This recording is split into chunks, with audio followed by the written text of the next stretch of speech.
आज चाहिँ हामी प्रभुको अनुग्रहमा फेरि पनि हामी स्वयं डाँडा हेर्दैछौँ। त्यो डाँडा हेर्दै गर्दाखेरि चाहिँ एकदम हामीलाई चाहिँ एउटा आशिषित महसुस भएको छ। अनि के भन्दाखेरि यीशु ख्रीष्टले प्रार्थना गर्नुहुन्छ डाँडामा जानुहुन्छ। डाँडाले चाहिँ परमेश्वरसँगको सम्बन्धलाई जनाउँछ। जब हामी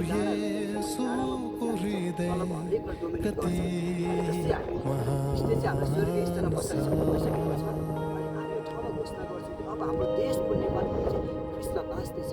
अनि यो ठाउँबाट यो स्वर्गीय डाँडाबाट चाहिँ अभिषेक गर्दैछ। अनि यो अभिमान अब संसार जागृति सुरु हुन्छ। अनि यो स्वयं डाँडाबाट चाहिँ अनि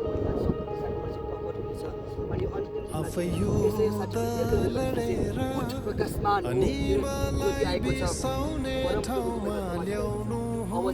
पर्ने बेला अनि हामी खडा हुनुको बेला अनि म यो ठाउँमा आइकन एउटै कुरा घोषणा गर्छु, अब चाहिँ प्रभुको